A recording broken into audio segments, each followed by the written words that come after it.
But they Also, it is strange that there are so many brilliant people throughout history that are just they were not successful in their lifetime.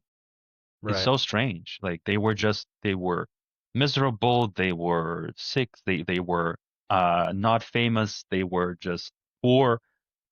It doesn't make any sense. And yet they were literally brilliant. They were some of the brightest minds that produced, you know, stuff that we inherited that we still use these days as a basis of thought and science and art. It's even that part seems so strangely unfair that it's like you can't ever have your cake and eat it too, right? It's No, just it's but you something see, you gotta like give.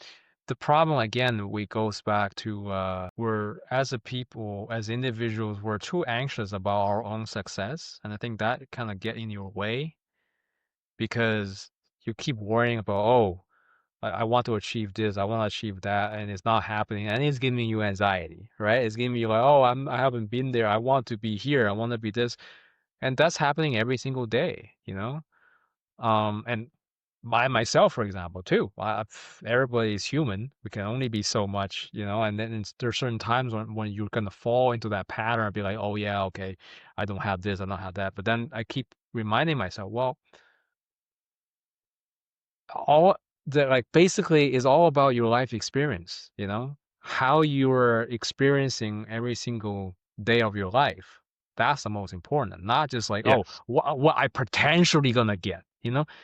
Doesn't matter how much money you're gonna make in 10 years, you know? It does not affect you in the way of how are you gonna live your life today, Yeah, right? essentially you can't sacrifice the present moment for a potentiality sometime in the future because I mean that's a lot of spiritual what a lot of spirituality concentrates on is that there is only the present moment, which means you gotta live that well because everything else doesn't really exist. What you might or might not have in the Yeah. future, you could be planning for it, but maybe on a very high strategic level and on a very practical and limited level. But in terms of your everyday life, yeah, you got to prioritize being in harmony and balance and peace in the present moment right now because it's never going to happen anywhere else. It's only Yeah. now.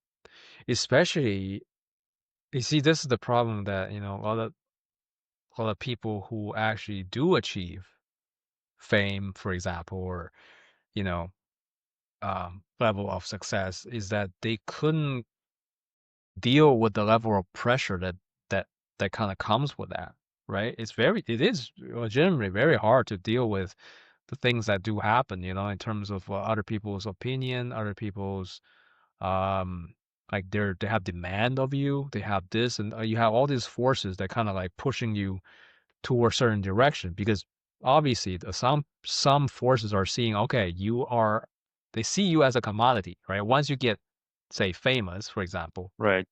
they see that they can use you to get There's more always money. vultures.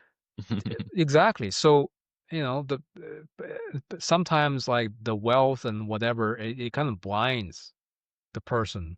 Yeah, no, How, it's like golden cuffs, right? It always wealth attracts problems. You're yeah, not gonna have less problems. I've heard even like rich people like point that out more specifically because problems. now you're gonna have problems dealing like maintaining that wealth, saving that Yeah. wealth, protecting that wealth. But also, yeah, like other people with interests of in wealth or and in your utility will be now you are now on the radar. So it's there's always a counterbalance to anything you can gain. You think money is going to make your life better. There's been plenty of people who realized in their own experience that that's very much not the case.